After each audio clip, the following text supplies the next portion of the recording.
Pakia, wai, takahia. Kamate, kaura, kau. Kamate, kaura, kau. Tenete, tangata, na. Tiki, my fucker, tiki te. Upan, upane, tiki te. Hee.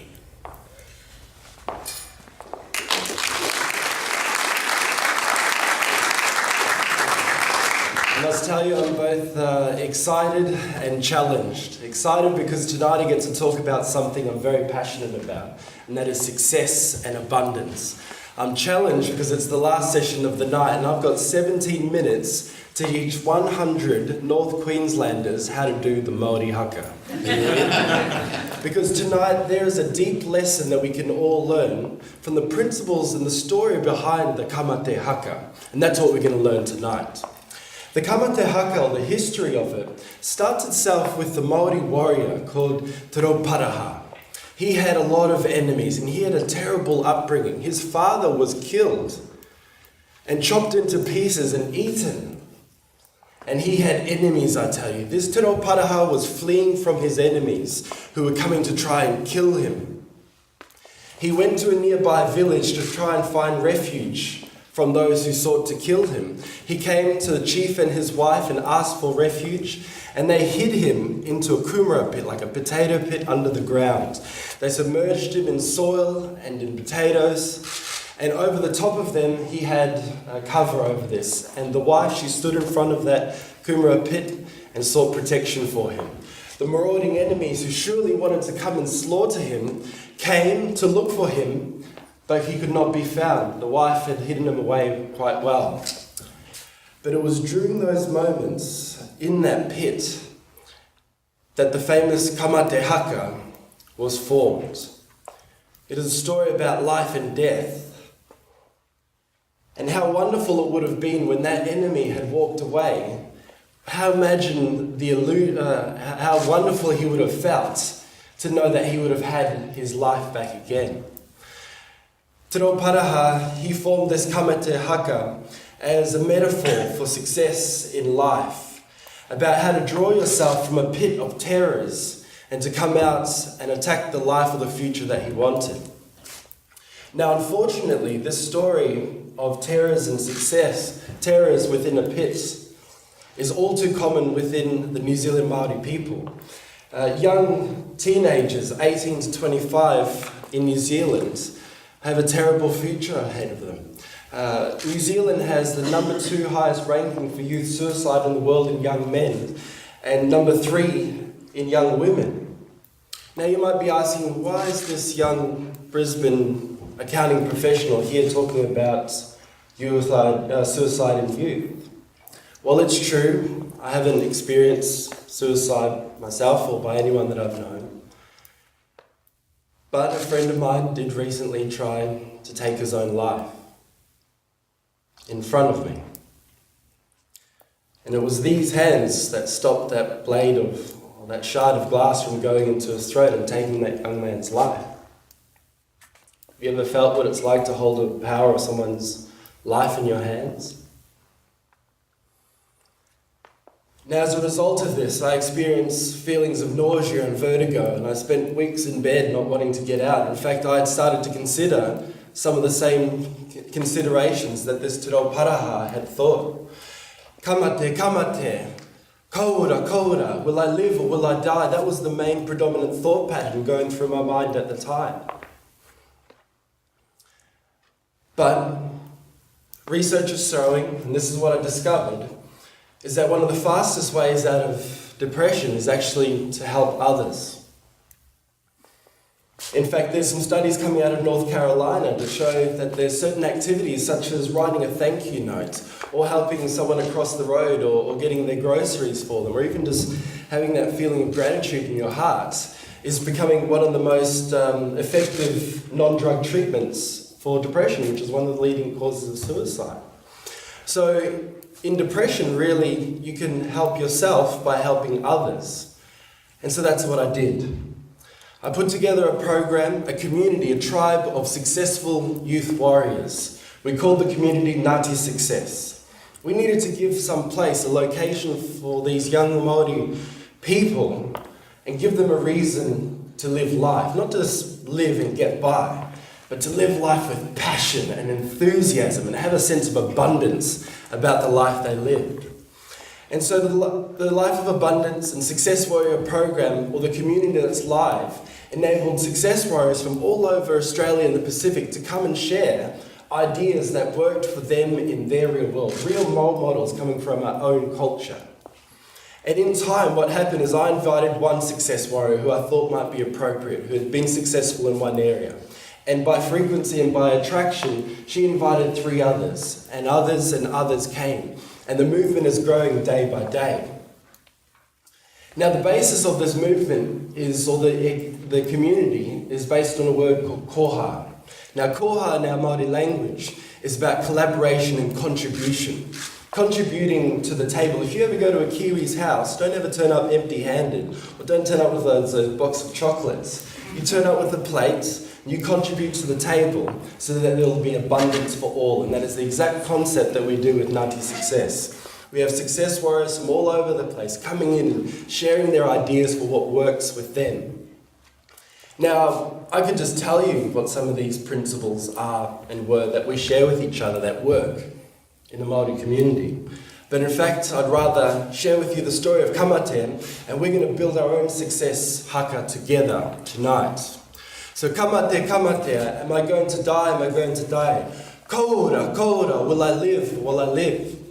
You know, Te Reo Paraha, he knew exactly what he wanted. His goal was to survive. So here's success strategy number 1. And what I want you to do is take out your weapon of mass creation. I want you to write down right now, what is your goal? What is your intention? Have you been inspired tonight of a TED idea that you believe is going to help either you or your community? If you've ever got a goal or an idea, take the opportunity now to create that.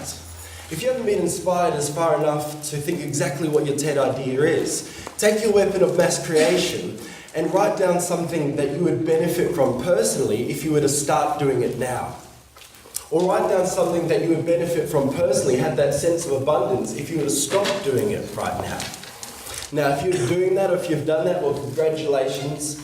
The creation process has just started for you. We are clear about our end goal. Now for the fun, exciting sort of science behind this logic. Albert Einstein, one of the first success warriors, was one of the first ones to teach us the concept that all living matter or substance is made up of atoms, right? And at the base core of atoms, we're learning that everything is made up of energy. So if everything's made of atoms and everything at base core is energy, how do we get the difference between my shirt, this chair, a lady, a dog? Well, it's variations in frequencies of that same energy. Another success warrior, Thomas Edison, taught us that the brain has the ability, and this is cool as, the brain has the ability to transmit a frequency, just like the things that all matter is made up of, and transmit that frequency, and also is able to receive back the same frequencies. So what we're learning and what we've been trialing out in our success programs is the combination of these two factors. We've got the ability through our thought patterns to be able to think up of the future we want, not just have a glimpse into the future, but really vividly imagine it. And by means of the fact that everything's made of that same energy, all of this awareness, all of these circumstances, people and events are coming into our awareness to become available to us, to give us our ideas, to give us support to having these ideas come into fruition. Success strategy number 2. This hairy man standing above me, will they help me see the light of day once more? So within that kumara pit, he had been scared and wondering whether the hairy man, the lady and the husband who were looking after him and providing him protection, whether they would allow him one day to have the survival that he wanted so badly. He thought in that pit about the feelings he would have in the future if he got his goal of survival. He may have thought about the time that he would be able to spend with his children if he achieved his goal of getting out of there alive. He may have thought about how beautiful it would be to release himself from that pit, have the soil come to the side and see the light again. Now, how about you? How about you with your TED goal, your TED idea that's worth sharing tonight? Can you feel the joy of what it would be like to actually see that come into life? Can you feel the feelings of the people who are going to benefit from your goal? Can you see the smiles on the faces from those who are going to benefit from the art that's in schools? Can you see what's going to be possible in terms of those who benefit from the huge value that you're giving over to them? Success strategy number 3. Hopane, kopane, one upward step, another one's, the third one and the fourth. As this warrior who came to kill him went off and realized that he couldn't find Te Paraha, he finally had the opportunity to break out of his pit. And out of that pit had stairs just like we have in here, and he took one step after another. And he stepped out of that, and you could imagine the glee he felt as he started to walk out of that pit and into the goal that he wanted to achieve. Now, what is the application for us? Well, I've learned that success is like a magnet. Success activities can flow on effect through momentum to help us create the goals and create the future that we're looking for. So the key is here that we need to take an immediate step, and it needs to be small but right away.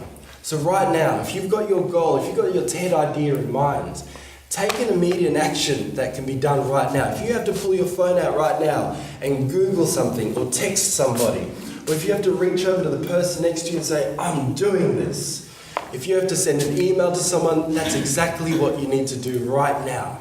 Because that immediate next step is going to give you a momentum to keep attracting to you the future that you want by maintaining huge momentum and massive action towards those goals. Our final step. Hopane, kopane, fititeira. One upward step after another, I finally see the sun shine. So as he finally walked out of that pit, he managed to see in reality what he had thought about for so long. And isn't it true? Isn't everything in our reality that we experience right now, it all started up here? The clothes you wear were originally an idea of your own or those who invented it. The fact that you're in this very stadium here started off as an idea for the TEDx creators. And now you're here by means of an idea that started in your mind. And that's what helped you be present. And it's our minds that can help us create anything we want in this future. We just need to put some amazing power and force and momentum behind these actions that will get us there.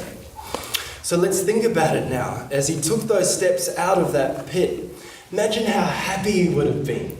Imagine how happy he would have been to finally feel the glee of being able to achieve his goal. He had the survival that he sought for so long. And wouldn't we benefit from a little more gratitude in our days? Just think about it for a moment. You may even feel compelled to close your eyes at this moment. Think about the things that you could be grateful for in your life that perhaps you've either brought into your life or has happened to you. The people who are there, the friends and family, you can be grateful for right now because they give you that sense of abundance. Think about the experiences that you've been able to experience in your life. That time down at the beach when everyone was laughing in the sun. Or that opportunity you had to speak in front of TEDx and taught these Aussies how to do the haka. There's so many beautiful things in life. Think about the heart that beats 10,000 times per day without us even having to think that. You know, these senses of gratitude can give us this abundance that we're looking for immediately. And in fact, any subsequent success that we receive as a result of this creation process means that it will feel even better for us because it's a bonus, wouldn't it be? So now we know our success haka. We've successfully completed and composed this haka. Now remember, there's 4 steps into this haka, and immediately following this, we're going to warm things up in here, and we're going to do our own. But remember, those steps is, first of all, you've got to know what you want and why you want it. Then you can feel the feelings now of what it would be like in the future to have experienced your goals. That's going to turn up the dial on that attractive force that comes from our thoughts being able to find things in our range that we want and that are trying to work towards us. We've got to start with small but immediate actions, but the key is that we've got to start with them now. And then finally, let's show some gratitude for what we do already have, because there's an amazing sense of abundance that sits within our hearts right now. So, that was the technical haka, the theory behind it, the principle. You know what's next. Uncle, do you mind? What I want you guys to do is please stand up if you don't mind. Let's get some blood flowing through our legs again. We're going to be guided through our next round of our haka, and we're going to think about while we're doing it, what were the strategies that this haka taught us to be able to create the life that we wanted. If you notice before you started, the breathing patterns and that sense of certainty and fierceness is part of the haka process. In fact, the haka back in its original days were done as a war chant before a war was started. If there was an appropriate level of fierceness and certainty behind those warriors doing it, the war was over before it even started and countless lives were saved. Now today we're in a war against mediocrity and the belief system we have in ourselves sometimes that we're not enough or we can't handle it or we can't do it. So let's get into that state. Let's get into that state right now. And think about what your limitations may be. Do your breathing patterns that give you a sense of, strength and certainty and clarity. Feel that feeling inside that, anything's possible inside, because it is.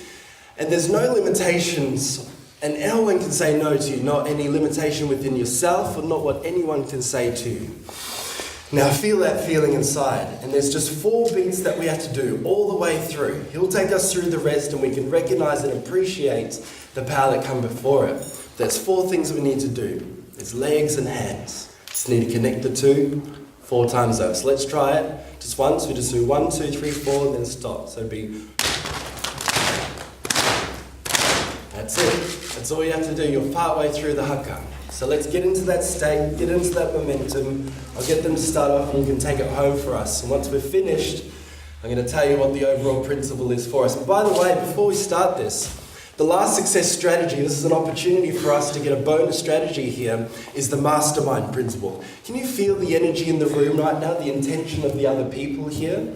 Napoleon Hill had the opportunity to interview one of the most successful people in financial history, and he stated that the Mastermind Principle, or when more than one people come together, directed at one purpose or one goal, there's an energy that's greater than all of us combined. Now, in our culture, that energy is called mana. Can you say that? 1, 2, 3. Mana. Now, that mana comes from within, and collectively, we're going to experience the highest level of mana now as a group. So let's call upon that mana. We'll do our haka, and then we'll finish off, and we'll go into life, and we'll take that idea into reality for us as well. So, ready?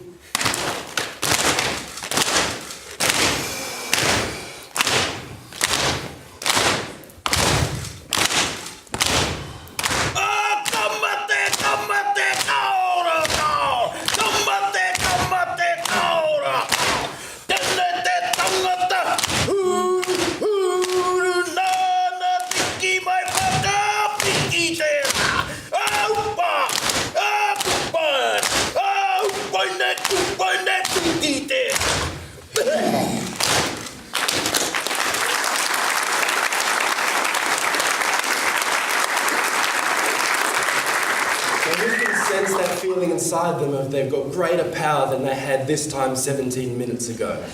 Who thinks that that power inside them might be useful for turning their ideas into realities? Who thinks that they might be able to call on a future mastermind group to be able to collectively create an energy that's going to get you the momentum to where you want to go? Well, my TEDx idea is that we all apply a success haka every day. You might not stand in front of the mirror, but you need to face life with that certainty and that fierceness that nothing can stop you. Now, why would we do that? Well, for every one of you that live that life of abundance, who lives the life that is absolutely possible, when you do that for yourself, you subconsciously give authority and permission to those around you to do the same. And that, in my books, is Natya success. Thank you.